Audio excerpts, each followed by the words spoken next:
ابھی حکومت کی طرف سے جو آفیشیلی مسودہ ہے وہ کسی کے ساتھ بھی شیئر نہیں کیا گیا.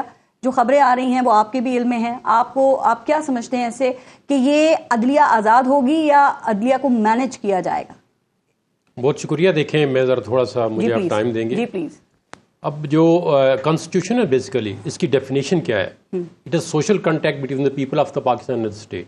ٹھیک ہے, ہم نے کانٹیکٹ کیا ہوا ہے. جب آپ سوشل کانٹیکٹ کو چینج کر رہے ہیں تو وہ پارلیمانی پارٹی کے ساتھ کانٹیکٹ نہیں ہے, وہ لوگوں کے ساتھ کانٹیکٹ ہے. لوگوں نے اپنے الیکٹڈ ریپرزنٹیٹو چنے ایٹ لارج لوگوں کے ساتھ ہے. اب آج دن تک ابھی جو کانسٹیٹیوشن امینڈمنٹ ہو رہی ہے اس کا 10 منٹ پہلے کسی کو نہیں پتا کہ اس کا مسودہ کدھر ہے. بالکل ٹھیک. یہ کبھی بھی یہ کانسٹیٹیوشن امینڈمنٹ جو مرضی یہ کر لیں, اگر امپارشل کورٹ ہوئی تو اس کو سسٹین نہیں کر پائے گی, یہ سیٹ اسائڈ ہو جائے گی. اچھا دیکھیں نا, ہر چیز کا ایک طریقہ کار ہوتا ہے. پارلیمنٹ سپریم ادارہ ہے, وہ آئین میں ترمیم بھی کر سکتا ہے, وہ قانون بھی بنا سکتا ہے, لیکن اس ترمیم کے لیے, اس قانون کو بنانے کے لیے ایک پروسیجر ہے.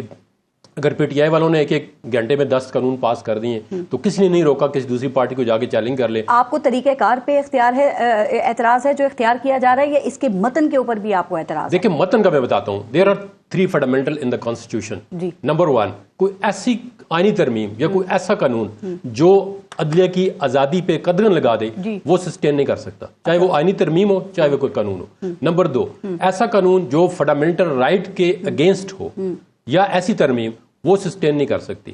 نمبر 3, ایسا قانون یا ایسی آئینی ترمیم جو اسلامک پروویژن پہ قدغن لگائے وہ سسٹین نہیں کر سکتی. اب یہ کون جج کرے گا ان تینوں چیزوں کو؟ Supreme court of Pakistan. کہ آیا عدلیہ کی آزادی کو, اب عدلیہ کی کیا آزادی کی ایک مسودہ جو ہے قدغن کیسے لگے گا؟ عدلیہ کی آزادی کیسے اس سے متاثر ہوگی؟ عدلیہ کی آزادی میں بتاتا ہوں کیسے متاثر ہوگی. اب عدلیہ کی یہ آزادی ایسے متاثر ہوگی کہ جو بھی گورنمنٹ آتی ہے چاہے وہ کسی بھی پارٹی کی ہو, وہ آزاد منچ میرٹ پہ جج کام کرنے والے ان کو پسند نہیں. مطلب 5 ججز ہوں گے اور ان میں سے ایک اپنی مرضی سے اپنی پسند سے لگایا جائے گا. یہ 3 ججز میں سے کیوں نہیں ایک چنتے؟ مثال کے طور پر اگر انہوں نے یہ پینل بنانا ہے, پوری دنیا میں پورے پاکستان کے اندر 3 کا پینل بنتا ہے. ٹھیک ہے, کوئی اگر کانسٹیٹیوشن یا آپ بیوروکریٹک وہ بھی کرتے ہیں. اب ان کا مطلب یہ ہے کہ اگر قاضی فائزہ کو ایکسٹینشن نہیں دیتے تو جسٹس منصور شاہ جو ہے وہ بھی نہ چیف جسٹس بنے, منیب بھی نہ بنے, اور جو یہ افریدی ہے وہ بھی نہ بنے. ایک بندہ ہے جو انہوں نے اس پہ ہاتھ رکھا ہوا ہے, کہتے ہیں یہ والا جج بن جائے, چیف جسٹس بن جائے. اس طرح یہ عدلیہ کی آزادی پہ قدغن ہے. سر دنیا بھر میں کیسے ہوتا ہے؟ مطلب امریکہ وغیرہ میں کیسے سینیورٹی کو دیکھ کے کیا جاتا ہے, کیسے ہوتا ہے؟ میں نے یہ کہہ رہا ہوں کہ آئینی ترمیم پہ کوئی پابندی نہیں ہے. حکومت نہیں لگاتی. نہیں, حکومت پارلیمنٹ اوور سائٹ ہے پوری دنیا کے اندر. کسی نے روکا ان کو پارلیمنٹ اوور سائٹ کرے؟ اگر ایک پوائنٹ سینیورٹی پہ تو نہیں ہوتا نا دنیا بھر میں. پھر نہیں, سینیورٹی کی بات میں یہ نہیں کر رہا, میں انٹینشن کی بات کر رہا ہوں. اچھا, وہ سینیورٹی آج سے کوئی یہ جو جج بنے سپریم کورٹ کے, ان کا کتنا عرصہ ہو گیا. یہ اگر کمپیٹنٹ نہیں تھے تو ان کو سپریم کورٹ کے اندر کیوں لایا گیا ہے؟ ان کے اندر کیا ڈیفیشنسی؟ اب منصور شاہ جو ہے اس کی جورسپروڈنس, اس کی ججمنٹ کے ساتھ کوئی دوسرا جج سپریم کورٹ کو مجھے بتا دے, کوئی وکیل کے اس کے مقابلے میں کون سا جج ہے؟ ابھی جو سٹنگ جج آف سپریم کورٹ, ججمنٹ ان کی پڑھے نا. آپ جج سے کس طرح آپ جج کر رہے ہیں کہ یہ اچھا جج ہے, اس کی جورسپروڈنس ڈیولپ ہوتی ہے. تو یہ آپ بات نہیں کہ اگر ایک مطلب کسی کی ڈفرنس اوپینین ہو سکتی ہے, کوئی ججمنٹ مجھے پسند نہیں ہے, کوئی مطلب ہے پی ٹی آئی کو پسند نہیں ہے, کوئی رانا صاحب کو پسند نہیں ہے, ڈفرنس اوپینین ہو سکتا ہے میرے خلاف, لیکن آپ نے ایز اے ہول میرٹ پہ دیکھنا ہے. باتوں سے یہ لگ رہا ہے کہ وہی چاہتے ہیں کہ جسٹس منصور علی شاہ اور جسٹس جو منیب اختر ہیں وہ چیف جسٹس نہ بنے. بالکل ایگزیکٹلی, انہوں نے 5 کا پینل ہی اس لیے پرپوز کیا ہے کہ 5 کے پینل میں 2 جو جج شامل ہیں, یا ایک جج جنہوں نے ابھی جو یہ ریزرو سیٹ والا فیصلہ تھا وہ اس میں گورنمنٹ کی فیور میں فیصلہ دیا ہے. دیکھیں اس طرح نظام نہیں چلتے. اگر میرے خلاف ایک فیصلہ ہے, میں نے کہا میں نے اس جج کو نہیں چھوڑنا ہے. بھائی آپ کے پاس ریمیڈ, آپ یہ کہتے ہیں آئینی عدالت بنائیں. اب آئینی عدالت آپ ایک کافی پرانا مطالبہ ہے, یہ دیکھیں نا پولیٹیکل پارٹیز ہر اپنے مسئلے کو لے کے سپریم کورٹ میں چلی جاتی ہیں. وہ نہیں جانے جاتی. سپریم کورٹ کے اسی گورنمنٹ نے پریکٹس اینڈ پروسیجر ایکٹ پاس کیے, اس کے اندر انہوں نے کہا کہ جو بھی آئینی مسئلہ آئے گا اس کو 5 ممبر بینچ سنے گا. اس وقت گورنمنٹ سوئی ہوئی تھی کہ آپ آئینی عدالت لگا بنا دیں. بھائی آپ کیوں اس پریکٹس اینڈ پروسیجر, ابھی وہ کہتے ہیں وہ بھی ہم نے غلط بنایا. اگر بن جاتی ہیں تو اچھا نہیں ہے, پھر آئینی جو مقدمات ہیں وہ آئینی عدالت سنے گی اور باقی عوامی مقدمات جو ہیں اس کی اپیلیں سپریم کورٹ سنے گی. آپ میری ایک منٹ بات سن لیں. اب آئینی عدالت جب بن جائے گی اس کی اور سپریم کورٹ کے آپس میں کلیش آ جائے گی. کوریا کے اندر ایک آئینی عدالت بنی ہے, اس کی کلیش ہے. اب مثال کے طور پر آرٹیکل 199 کا کانسٹیٹیوشنل کورٹ ہوتی ہے, ہائی کورٹ کی پاور ہے, اس کی اپیل کہاں پہ جائے گی بتائیں آپ مجھے. اب 199 میں جب آئینی مسئلہ آئے گا ہائی کورٹ کے پاس, اس کی اپیل کہاں پہ جائے گی؟ 185 کی پاور تو سپریم کورٹ کے پاس ہے. اب 184 کی ڈائریکٹ پاور آپ دیتے ہیں ایک آئینی عدالت کو, تو وہ آئینی عدالت سنے گی یا سپریم کورٹ سنے گی؟ دیکھیں اتنا جھگڑا شروع ہو جائے گا کہ نہ یہ عدالت کام کر سکے گی نہ وہ کر سکے گی. یہ آپ نے ساری چیزیں دیکھنی ہے کہ آپ کی انٹینشن کیا ہے اس پیکج کو لانے کی, یا آج سے اگر 1 سال پہلے لے آتے یا 2 سال اب 6 ججوں کو ہائی کورٹ نے اسلام آباد کے خط لکھ دیے, آپ ان کو روٹیشن پہ لا رہے ہیں. پوری دنیا کے وکیل 3 سال پہلے رو رہے تھے, آپ نے کہا روٹیشن میں کوئی چکر نہیں ہے ہمارے پاس, ہم نہیں روٹیشن میں لانا چاہتے. یہ تو نہیں کہ آپ کی مرضی ہو تو آپ کام کر لیں.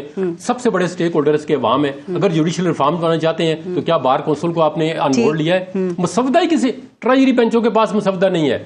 بھائی آپ آئینی ترمیم لا رہے ہیں, چلے اپوزیشن کو آپ دکھانا نہیں چاہتے تو گورنمنٹ کو تو دکھائیں. ٹھیک صاحب, جو یہ شکایت پاکستان تحریک انصاف کر رہی ہے کہ جی وہ ان کے اراکین کو ڈرایا دھمکایا جا رہا ہے, خواتین کو اٹھایا جا رہا ہے ان کی, سر یہ اگر ہو رہا ہے تو یہ تو غلط نہیں ہے, پھر سنگین جرم نہیں ہے ویسے؟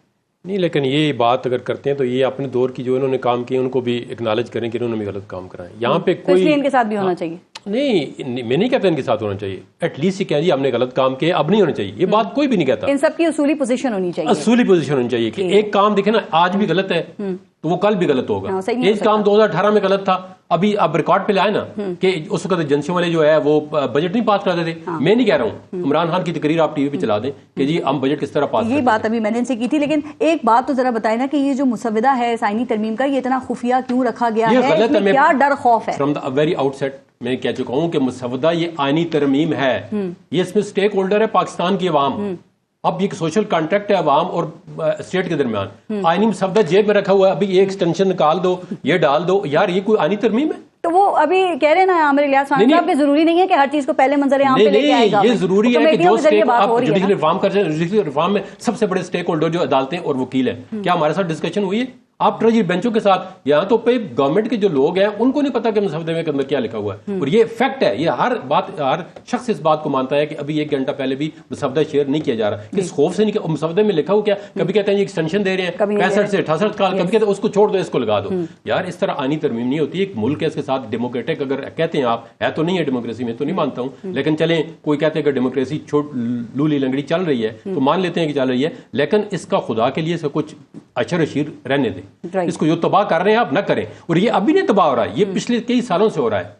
یہ آن دا ریکارڈ ہے. پرائم منسٹر جو ابھی جیل میں, انہوں نے کہا جی ہمارے پاس ممبر نہیں تھے, پورے کرنے والا فیض حمید تھا. تو اب دیکھیں نا اس ملک کے اندر کتنا کھلواڑ ہو رہا ہے, کیسے ہوتی ہیں یہاں پہ ترامیم پاس. اب بھی جو ہے ابھی ہمیں نہیں پتا مسودہ کون بنا رہا ہے, کس نے ڈرافٹ کیا ہے, کیوں کیا ہے, اس کے اندر انٹینشن کیا ہے. حکومت کے لوگ خود اس سے ابھی لا علم ہے. اگر ترمیم پیش نہیں ہوتی, منظور نہیں ہوتی, تو اس سے پہلے ہی اس کو چیلنج کر سکتے ہیں, کہہ رہے ہیں ہم کل صبح ہی جائیں گے. نہیں, یہ ان کے چیلنج اس ترمیم, ابھی تو مسودہ ہی نہیں پتا کیا ترمیم ہو رہی ہے. کیا چیلنج کریں گے؟ نہیں, یہ کہہ رہے ہیں کہ یہ چیلنج کریں گے کہ ہاؤس مکمل نہیں ہے, ہمارے بندے اٹھائے جا رہے ہیں. تو ایک مطلب ایک میلا فائڈی طریقے سے تو سپریم کورٹ کیا کرے گی, روک دے گی؟ اور پتہ نہیں سپریم کورٹ پٹیشن رکھتی ہے نہیں رکھتی ہے, تو ہوا میں کے مطابق نہیں. سپریم کورٹ آف پاکستان ہے, وہ جو مرضی کو کرنا چاہے کرے. وہ کہیں ہاؤس انکمپلیٹ آپ نہیں کر سکتے, ختم ہو جائے گا مسئلہ. یہ تو سپریم کورٹ تو بہت کچھ کر سکتی ہے, لیکن اس سپریم کورٹ کو قانون اور آئین کے دائرے میں کام کرنا ہے نا سپریم کورٹ میں بھی. تو قانون کے اندر اور آئین کے اندر جو پرمیزیبل چیزیں وہ سپریم کورٹ کر سکتی ہے, اور کمپلیٹ جسٹس کے لیے آرٹیکل 187 بھی استعمال کر سکتی ہے. لیکن جدون صاحب پھر سپریم کورٹ یہ کہہ سکتی ہے نا کہ ابھی تک تو ہم کچھ لائے نہیں ہیں سامنے. پارلیمنٹ کہہ سکتی ہے. دیکھیں آپ ایک چیز کو ہوا میں نہیں روک سکتے نا. ویسے تو پہلے عمر طاہر بندیال نے practice and procedure act sign ہی نہیں ہوا تھا, اس نے بل کو سٹاپ کر دیا تھا. بل ٹیبل ہوا تھا تو اس نے اسٹے آرڈر دے دیا تھا عمر طاہر بندیال نے. تو سپریم کورٹ تو کچھ بھی کر سکتی ہے, لیکن آئین کرنا یہ چاہیے کہ جو آئین اور قانون اجازت دیتا ہے اس کے اندر ہی کرنا چاہیے. ٹھیک ہے, کر تو سکتی ہے, لیکن جو وہ کہے گی وہ امپلیمنٹ بھی ہوگا. امپلیمنٹ تو آپ دیکھیں نا, آپ بھی جو انہوں نے اسپیشل سیٹ پہ ابھی آپ نے کہا ہے, اب الیکشن کمیشن نے ان کا آرڈر امپلیمنٹ نہیں کیا, حالانکہ اس میں کوئی بام نہیں تھا, لیکن انہوں نے کہا تھا کہ اگر کوئی پارٹی اس میں سمجھے بام تو وہ آ جائے. تو وہ کہتے ہیں کہ یہ آرڈر کیسے دے دیا, ابھی تک تو سماعت ہی نہیں ہوئی تھی نا اس کی, نہ بلایا گیا. نہیں, وہ تو ان چیمبر دیا ہے نا. دیکھو انہوں نے وضاحت کی, انہوں نے کوئی ریویو تو نہیں سنا ہے نا. تو یہ دے سکتے ہیں اس طرح آرڈر. انہوں نے سارے ایک جج نے نہیں دیا, 8 جج نے دیا. انہوں نے کہا جی اس کی یہ انٹرپریٹیشن ہے, وضاحت کی ہے. اب انہوں نے کوئی یہ الیکشن کمیشن کو کس نے کہا تھا کہ آپ وضاحت جا کے پوچھیں. ٹھیک, آپ کو یہ لگتا ہے کہ یہ اس معاملے کو ایک مرتبہ پھر آپ پارلیمنٹ بمقابلہ عدلیہ جو ہے اس کے تناظر میں دیکھ رہے ہیں, اور اگر ایسا ہوتا ہے جہانگیر جدون صاحب پھر کیا ہوگا؟